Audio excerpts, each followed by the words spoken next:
Thank you very much.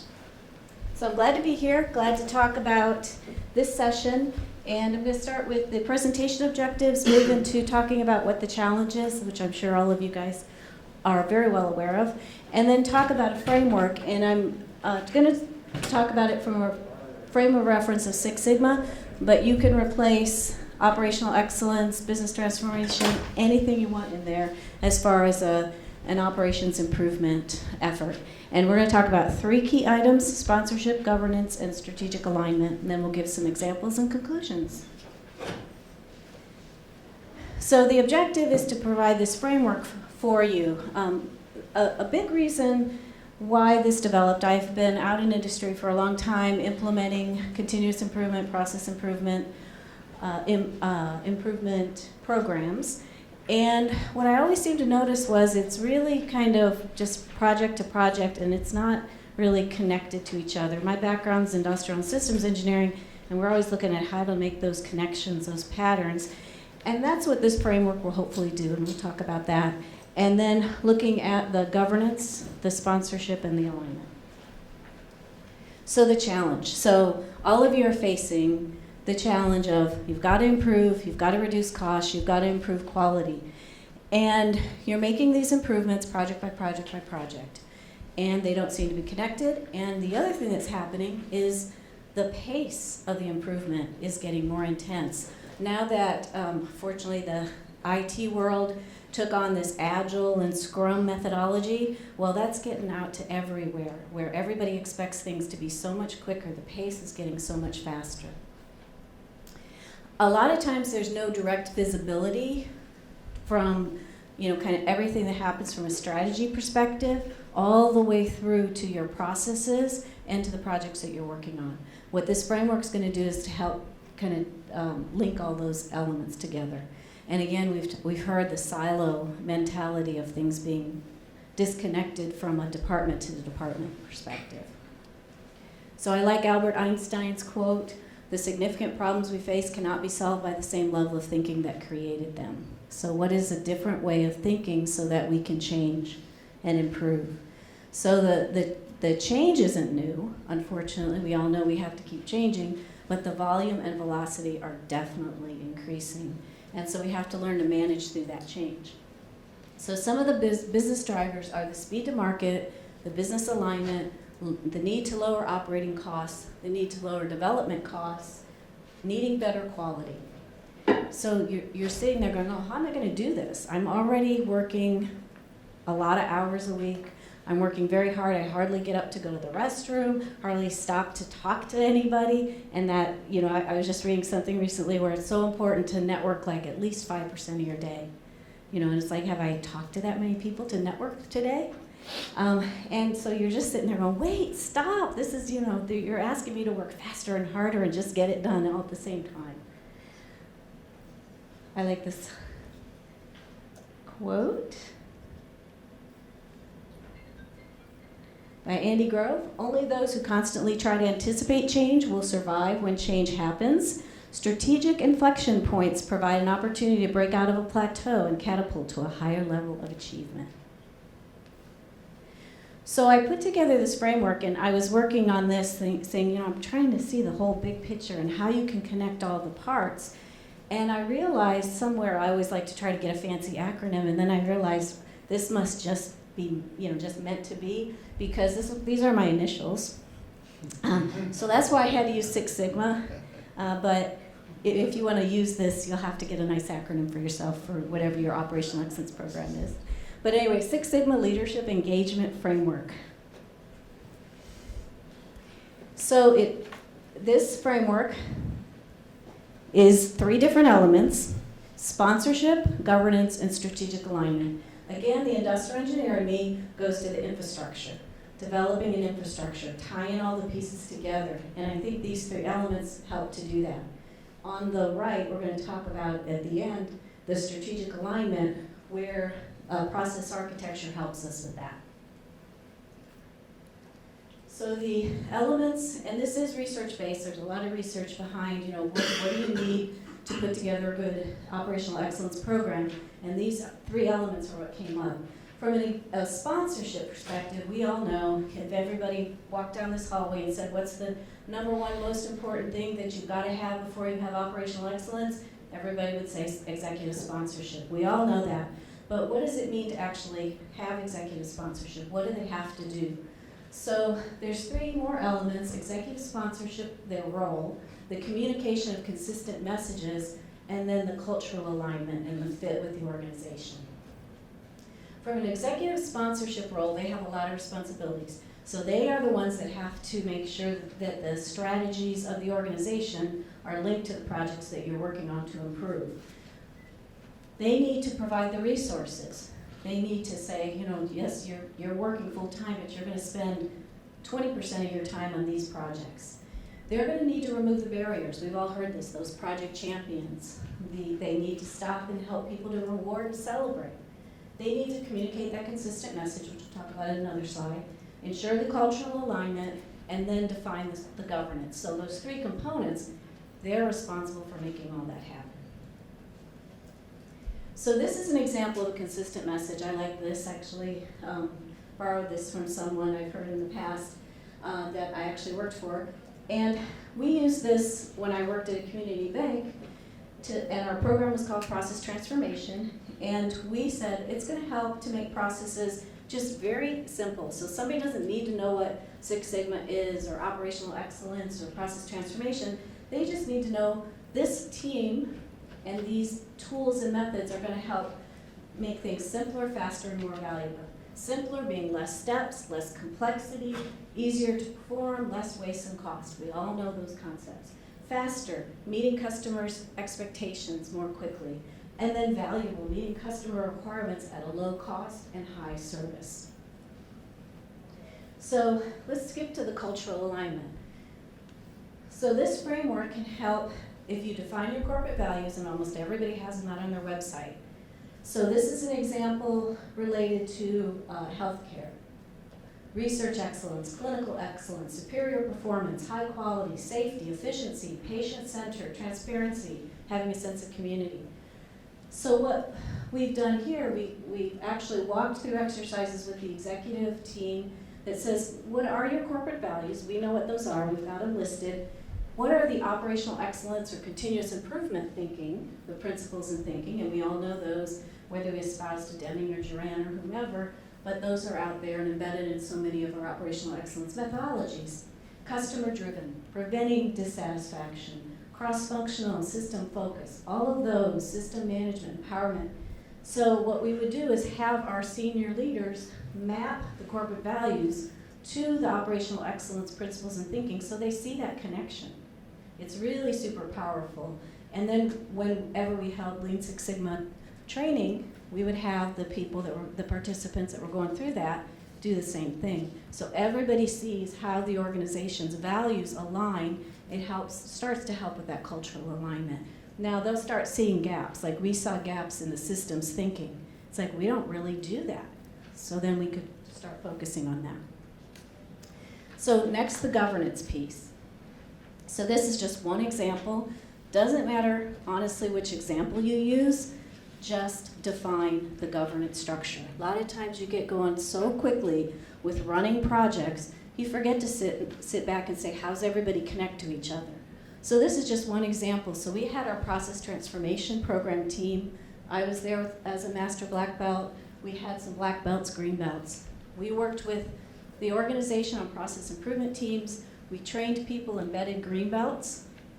We also had a process network. This is something that I learned when I was actually at Walmart. They had a process network. We would have monthly lunch and learns, and we would share knowledge, share war stories, share lessons learned, and celebrate. So, and the important thing is, this isn't a reporting structure, it's a governance structure. So it's not necessarily how anybody reports to each other. And the process council then is made up of the senior leaders, and they define the direction. They assess the status of the projects. They identify which projects are going to be run. The process improvement team responsibilities, they're the ones that are actually performing the process improvements, and then they're monitoring those processes afterwards. the Process Transformation Program team. We ran training, we helped to organize project initiatives, we tracked project status, reported to Process Council, mentored green belts, black belts, and so forth.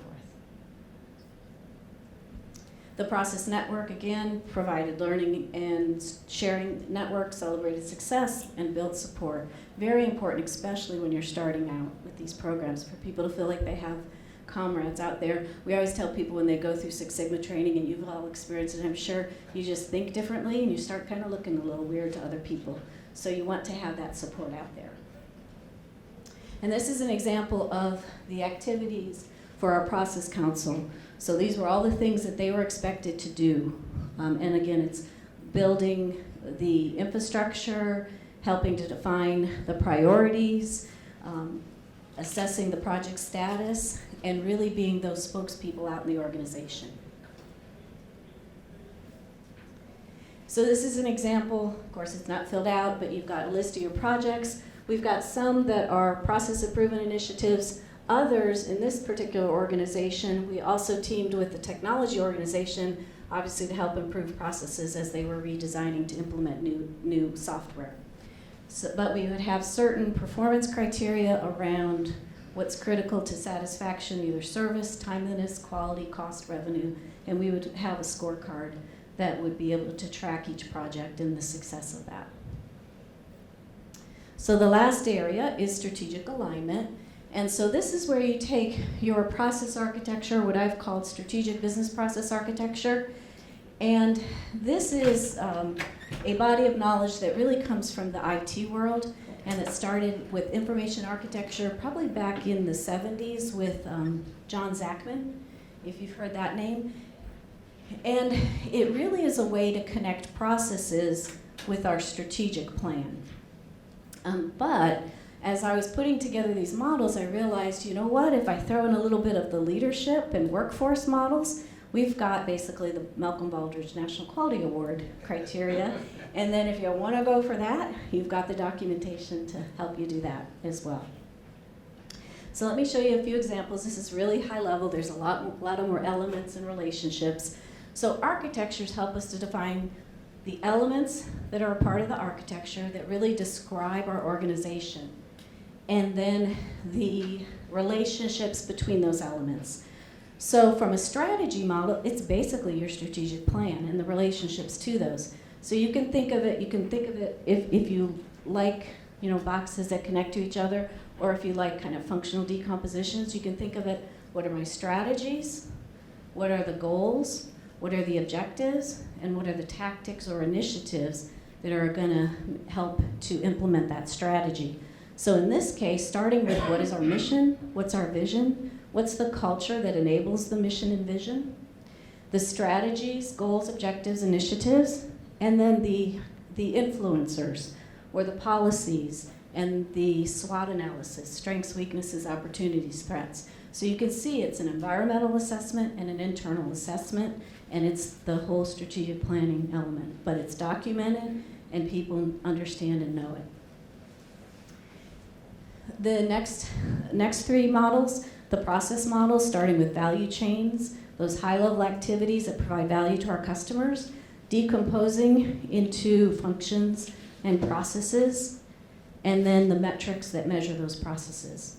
The leadership model we won't talk about, but it would be workforce models, leadership models, organizational models.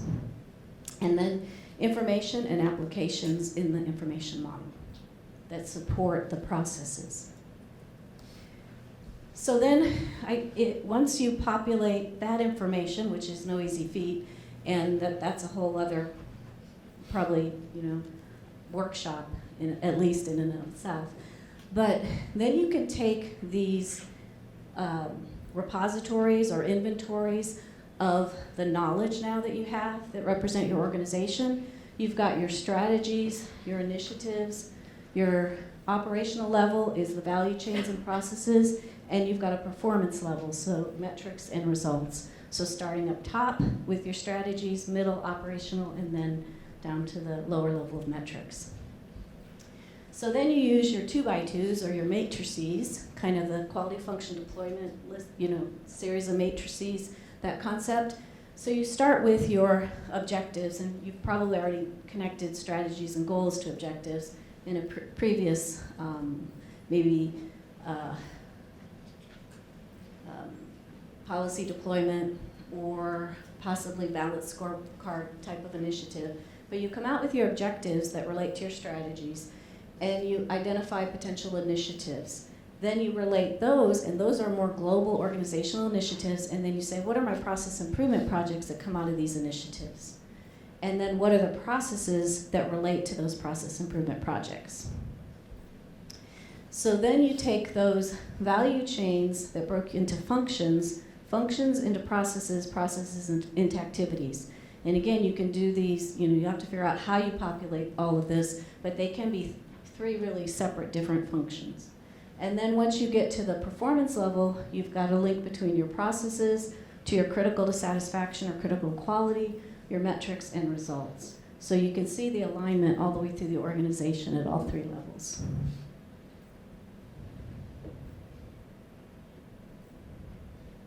Few examples, again, from healthcare. So say the strategy was to really focus on the emergency services, improving operational services in the emergency department. They want to be the best emergency department in the area.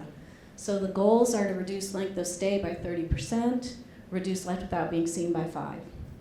So the initiative would be to have a Lean Six Sigma process improvement project in the emergency department.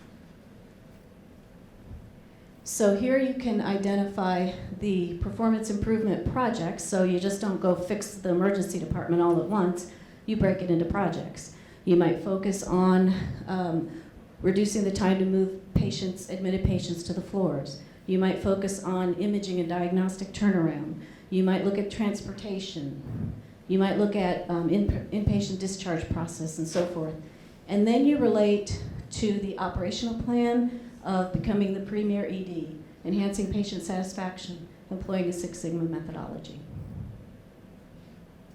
So this is an example of relating your projects to the processes. So the projects are up top, and then you've got several processes that you can identify to improve within the emergency services. So you'd have this for all of your services.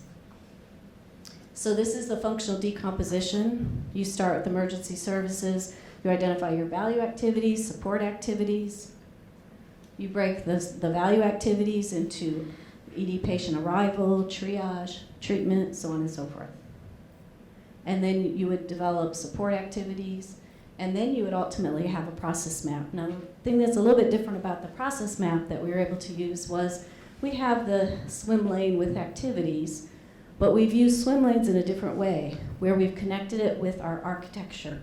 So we have roles identified, so we automatically have our stakeholders that are involved in the emergency department. We've then got documents that they use. We've got systems and methods that they use. We've got additional knowledge identified, metrics, whatever. And then if you have risks and controls that you want to identify, you can identify those as well. The nice thing is then you start your inventory based on your process map. So this helps to develop that infrastructure of process management. So in conclusion, I think that this methodology is going to help you align all the key elements of your organization so that you really get a good infrastructure for process improvement, aligning the strategies, aligning the processes, and aligning the cultural elements as well. That's it.